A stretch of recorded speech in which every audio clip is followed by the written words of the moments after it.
What's up, everybody? It's your girl, Rachel. I have another special guest on my 2024 season here, Mr. Abe Lopez. How are you, sir? I'm doing good. Thank you for having me. Thank you for being here. I mean, we've been trying to connect for a while. Yes. That is true. Being in the circuit, in the modeling industry and everything. And I haven't talked to you in forever, but we need to catch up. We will. We will definitely on this session. Yeah. Oh, my goodness. So my very first question for all the people out there that don't know who you are. Who is Abe Lopez? Abe Lopez. Abe Lopez is a Puerto Rican model, local actor from Dallas-Fort Worth area, from Texas. Mm-hmm. Also a published author and a small business owner, I would say. Such a busy guy. That's the goal. Keep him busy. Yeah. So in our circuit of our friends and our connections, I know you do the modeling, I know you do the acting, but how are you balancing life in that retrospect? It's easier now. Mm-hmm. It's easier. When I started, before the first thing I did was the modeling, and I was just fully focused on modeling. And like I mentioned a little earlier to you, I was booking stuff back to back. Mm-hmm. Everybody was getting in touch with me. Hey, Abe, I want to collab with you. Hey, Abe, let's do a photo shoot. Let's do a session. And I was just so excited. I would say yes to everybody. yes, let's do it. And I would overbook myself. And I didn't know, like, I have to actually sit down. I have to schedule. I have to have a calendar in hand. I wasn't doing that at all. So I learned from those moments. And now that I'm having the acting careers as far as the modeling and the brand, all that, now it's a lot more easier. You know, the modeling, I do it still. I don't do it as often. Right. I'm doing more acting, but now it's a lot more easier. It's a lot easier now being able to balance acting, because I also have my family. Right. You know, before I wasn't thinking of any of that. I was, like I said, I was so excited. I was just head on to everything that was being offered, but now it's a lot more easier. It's a lot smoother. Yeah. And I mean, thank God for family. You know, you Absolutely. have that support. Yes, definitely. Now, I want to talk about your movie projects that you have going on. I have it's about 5 projects now that are under production. My first movie was back in 2 years ago, No Better Love. I want to give a shout out to Gina Nicole. She was the one that actually put a good word for me, and she gave me the opportunity to get this role. Before that, I was just doing a bunch of extra work, a bunch of background. So when I saw this casting call, I was like, man, like, I think I should submit for this role. And it wasn't even under my ethnicity. I just went ahead and submitted it anyway. And I got a call back, and I got offered to show up to the audition. And just with that, just having the opportunity to show up to an audition, to me, that's the first step. You know, that's a blessing, because I'm already inside, you know, that I got that first foot inside the door. Right. You know, not to have the project booked, but just to have the opportunity to get invited to the audition. That to me is great. And when I got there, I saw this for the first time. I saw, you know, it was like a board, you know, just a bunch of people facing me and looking at, all the attention was to me. And I'm already used to that because of my background, but in that industry, as far as acting and me being able to impersonate a fiction character in front of these strangers, it was a bit intimidating, I think I would say. And I think I did my thing, you know, I did my part. You know, a couple of weeks later, I got an email, I got it booked, and Miss Gina Nicole, like I said, she put a good word in for me, and I'm so proud. You know, I'm so happy for that project. No Better Love it was with Boss Magnet Media. Arthur Muhammad was the director. I mean, the whole cast, the whole team. You know, it was amazing. I felt so comfortable with that.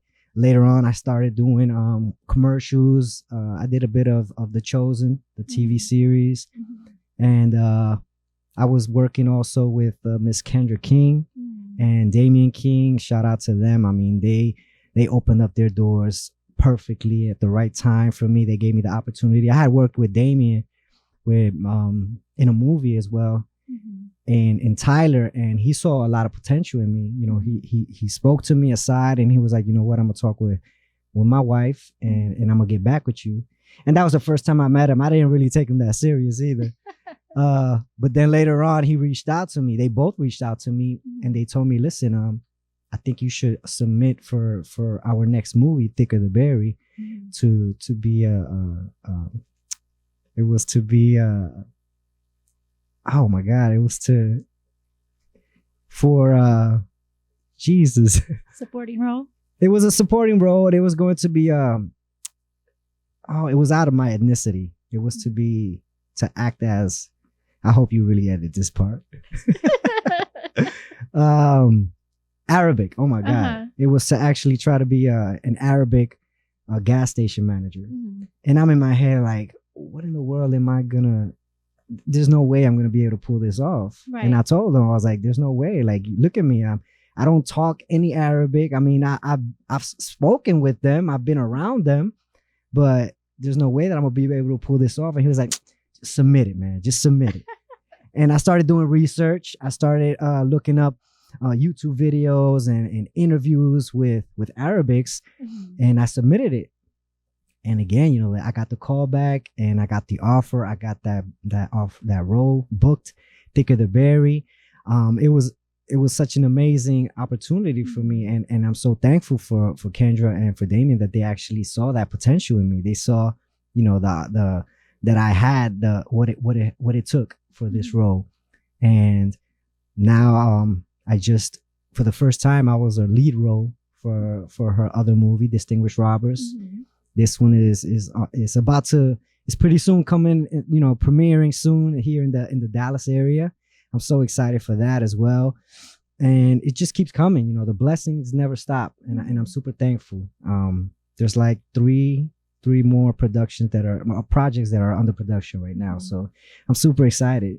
That's amazing. Yes. You're always so busy, and I'm glad you finally actually came here to interview with me, and that makes me very happy. Thank you. Thank you for having me. Like I said, this is my first interview in person. You know, I've had Zoom interviews, I've had telephone interviews, even email, you know, articles, but this is my first experience being able to sit live, you know, with a podcast, and the opportunity, like I said, it's amazing, and I'm super thankful for that. Thank you. It's gonna be your first of many.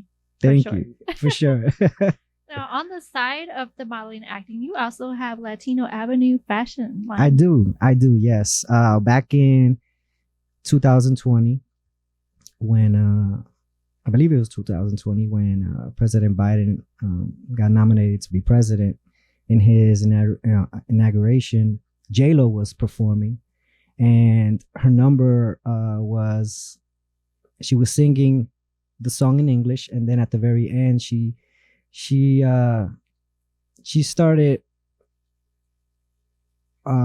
singing a piece in Spanish, or she started saying a lot of phrases in Spanish, and it was about, you know, one flag, one culture, you know, one world. And it was that, to me, in that moment, I went through memory lane, because I grew up in the Boogie Down Bronx, and that area where we were growing up, it was full of Hispanics and Latinos, and there was a lot of you know, blacks and just a handful of white people.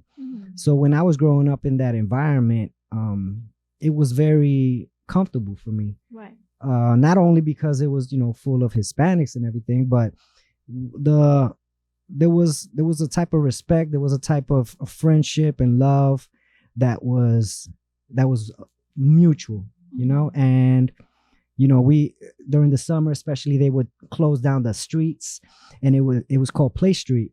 And we would go downstairs, me and my brother would go downstairs during the summer, and we would play on that street. They have everything in that street, and the majority of the kids were Latinos, and they were a bunch of black kids and a few white kids. But that right there showed me, like, man, like, this is amazing. How is it that we are everywhere? We're not just in South America.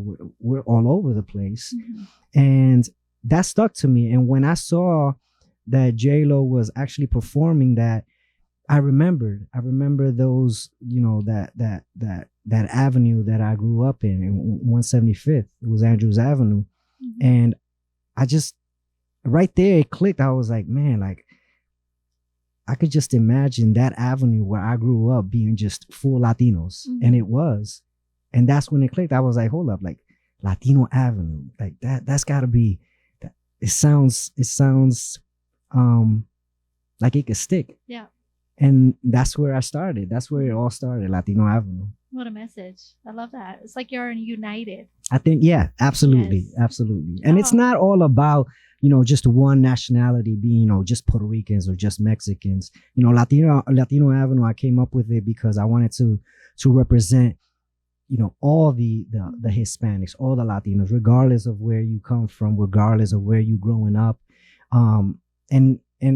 Actually, it's not only about Latinos and Hispanics, because I've had a lot of Black people and white people reach out to me and to be like, hey, can I wear your brand? Can I purchase this? Can I purchase that? Even though I'm not Latino, even though I'm not Hispanic, I'm like, what? Yeah, like, absolutely. Like, this is not just for, people that speak Spanish or represent, a different flag. Like, no, like the more people actually represent this, that's my goal. That's what I want for the world to become. And it's not just like I said, Hispanics wearing the brand, which it would be awesome, but having somebody from another ethnicity wear this brand, to me, like that's another blessing. That's fantastic. I love that. And it's about being united. Absolutely. And it's like a cultural respect.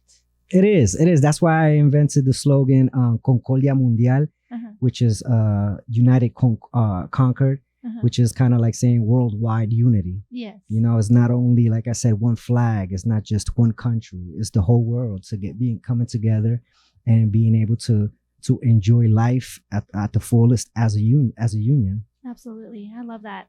So we are going to take a break. Okay. We'll be back for the rest of the interview. Diamond Dior Hair Collections offers all-natural hair care products for women who want healthier hair. Their products are made with fruits and herbs to hydrate, nourish, and tone hair. Visit their website to learn more and improve your hair care routine.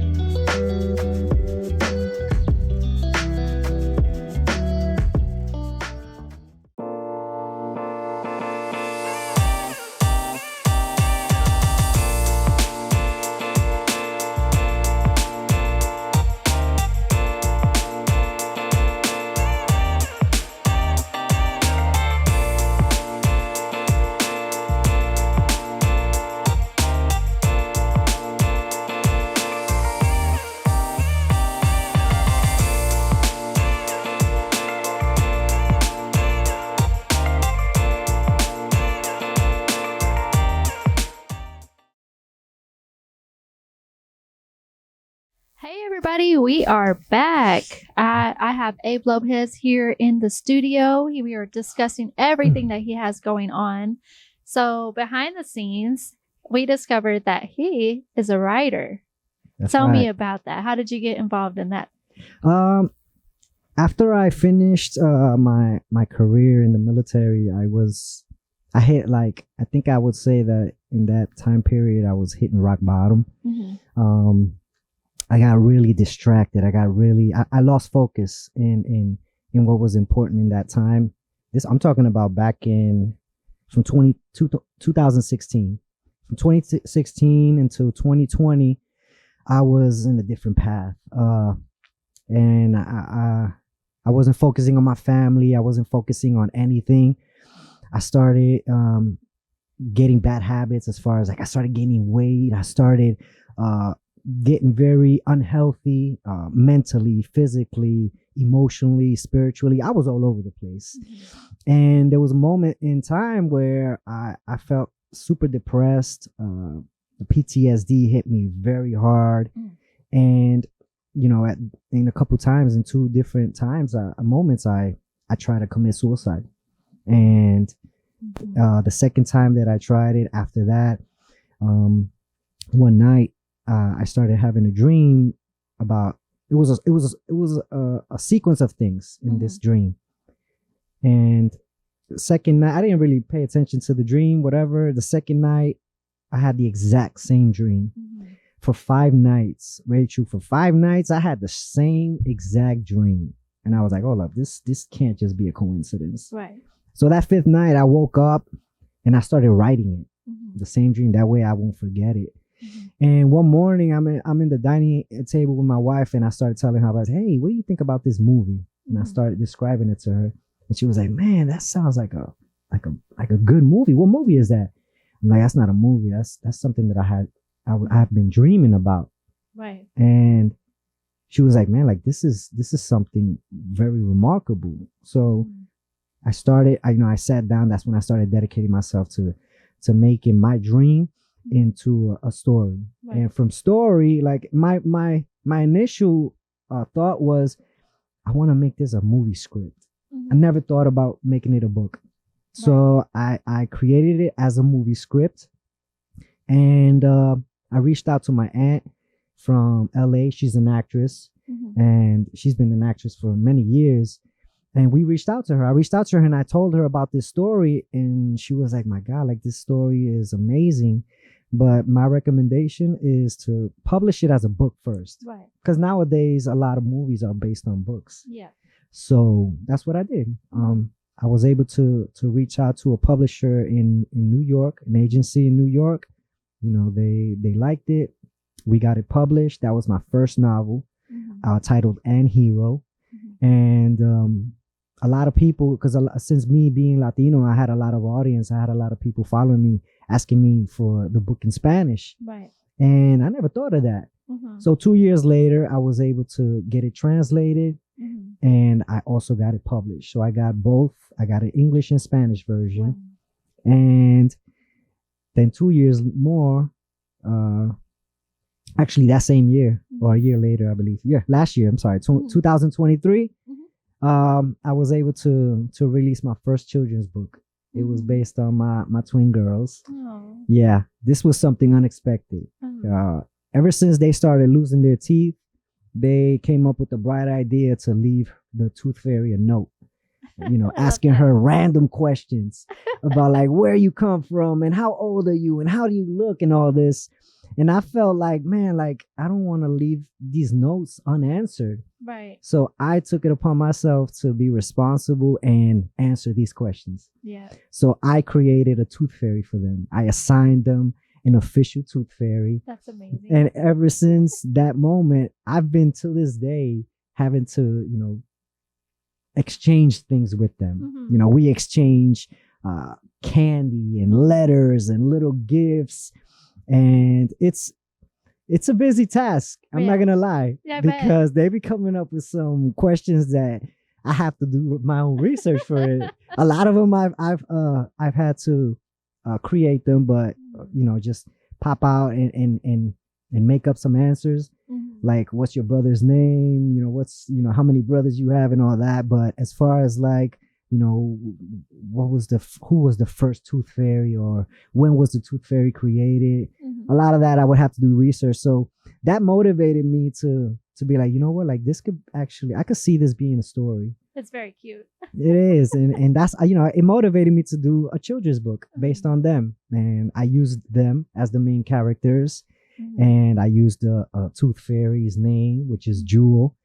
And yeah, that one, since I learned from An Hero, I was like, hold up, I can't just try to release it and publish it in English.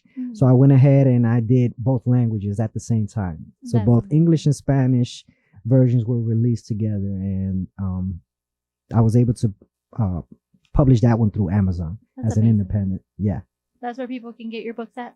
That both of them, yes. I no longer have the New York publishers.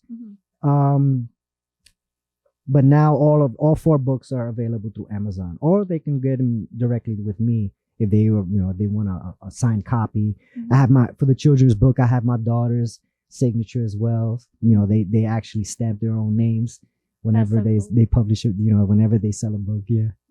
That's amazing. Thank you. Yes. So you are like a multifaceted person. Like you have so many different layers to Abe.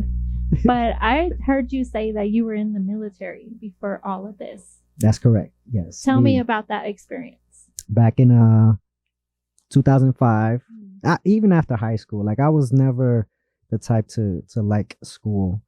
I barely passed high school. I was always the class clown. I was always the goofy one. I never studied. I did a lot of cheating to be able to pass my classes, and I didn't see myself as college material at all. You know, my parents obviously wanting the best for me.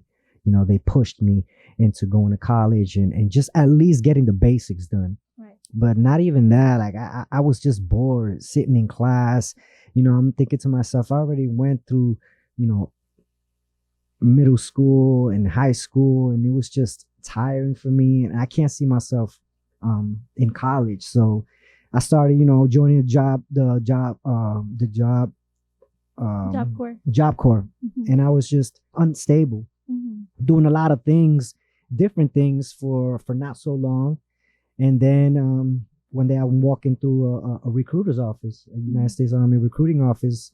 And I was like, you know what, let me just get in here, see what they got to offer. I've never seen myself as a military person. You know, I used to see them come to our high schools, and I see them coming this way, I'll take that way. Right. You know, I just went in there and I started talking with them, and you know, that's how it all happened. It was back in 2005. I joined the reserve the first 2 years, and I noticed that the reserve is not really something that was for me, because the Army Reserve is meant for somebody that wants to stay at home if they have college, or if they're still going to college. So I didn't see myself doing that. So that's when I went ahead and re-enlisted again to go active duty. Right.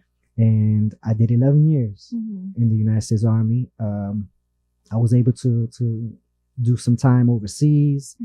And yeah, back in 2016, that's when I decided to get out. You know, it was best for my family. My family, once we got here to Texas, I started recruiting back in 2012. So my last 4 years in the military, I did it recruiting here in the Irving district. So my wife and my kids, they got really attached to Texas. They really loved it. And I was like, you know what, let me go ahead and just finish my time here. Because if I would have re-enlisted again, they were going to send me to Korea. So yeah, that was going to be a different path for my family. So I was like, you know what, let me just go ahead and do my time here and finish my time. My plan was to retire, you know, do 20 plus. But, you know, I believe that God had a different journey for me, different path. I believe he did. Matter of fact, a very active journey. So Absolutely, yes. Well, first off, I just want to tell you thank you for your service. Thank you for the support. It's for men and women like you that actually help us keep our freedom. Absolutely. People need to understand that. So I would also like to ask you to address our young watchers. So we have a young audience that really peeps our show all the time. Okay. So if you could give some advice to a young teen out there, what would you tell them? I would tell them a couple things. I didn't start at an early age in this industry, whether it's modeling or acting. You know, I'm playing catch up. So for the young audience that are actually considering this, or having maybe even given this an opportunity and be like, let's see what it has to offer, I'll tell them it's not easy. You know, this is not an easy journey. It's going to come with a lot of obstacles. It's going to tie a lot of ups, definitely a lot of ups, but never lose hope. You know, never lose hope, never quit, never take no for an answer. You know, if one door shuts in your face, look for a different one. And I believe, and I learned that the hard way. Because like I said, I'm not a young buck. I started this, you know, now that I'm in my 30s, and there's a lot of potential out there. There's a lot of talents that I know that if they get to, you know, dare themselves and take that risk and make themselves, you know, push themselves to the limit, there's going to be a lot of great actors out there, a lot of great actresses. And like I said, it's not just in modeling or in acting. If you have a vision, whether it's a brand or anything, if you have a vision, you know, look for the resources, push yourself to it, get yourself mentors, talk with people that have done this and have been already in the industry for a while. And also this is not something that is a cheap, you have to, what's the word, you have to not only commit, but you have to make some changes. You have to what's the word that I'm looking for? Invest. Yes. Perfect. Thank you. You have to invest because when I first started this acting and modeling, I had no professional pictures with me. Right. And I didn't know what was a headshot. Somebody was a headshot. I'm thinking like, okay, me being in the military, somebody's going to get a headshot, a full body shot. I didn't know what was that. Mm-hmm. So there's a lot of things. There's a lot of routes and a lot of doors that are going to be presented, that are going to be offered to you. Mm-hmm. And like I said, like it's a maze. Mm-hmm. It's just a big old maze where you get offered one thing here, whether it's a photo shoot here, you get a gig here of whatever role it is. It could be an extra, background. It could be a supporting. It could be a lead role. Right. Or if, like I said, you have a vision of a brand, if you have a vision of wanting to sponsor a specific brand, there's so many opportunities out there, but there is a lot of opportunities. Yes. Not only are they going to be offered, but there are a lot of here in Texas. I'm super grateful Mm-hmm. that I got the opportunity to stay here Mm-hmm. because Texas has been so welcoming as Mm-hmm. far as modeling and acting, and my brand, not only here in Texas, my brand has been able to open up everywhere, Right. a lot of places out of the US, Mm-hmm. in other countries. I'm super thankful. And Puerto Rico already knows my brand, and in Dominican Republic, in Cuba. There's a lot of places that I'm super thankful that Latino Avenue has been able to step in and represent. This summer, I'm going to be able to show up and be in Houston for the Latin Festival. Mm-hmm. This is my second time being able to be there and, represent Latino Avenue. So anybody in the Houston area, or they planning to go over there, Latino Avenue is going to be there definitely. And I'm just super grateful. I'm super grateful for everything, and I'm super excited for what 2024 has to offer. Great things. That's all I can Absolutely. say. Great things. Yes. For our viewers out there, can you tell them your social media where they can follow you? Definitely. You can find me on Instagram as Abe_Lopez_84. So it's Abe Lopez 84. I better go like and follow. Absolutely. Before we leave, I got something. I got Rachel a little something as well. I got her Latino Avenue flight jacket. Oh my gosh. Yes, thank man. you. Absolutely. I've been eyeballing these. For Have you? I was like, oh my goodness. Thank you so You're much. so welcome. This Thank is you. amazing. And I have a hat for you too. For Okay. being a guest on my show. Absolutely. Oh my Thank gosh. you so I want to much. rep this because Latina Avenue is in my blood too. So Absolutely. I love it. Thank you. Thank Thank you all you. for watching. Thank you.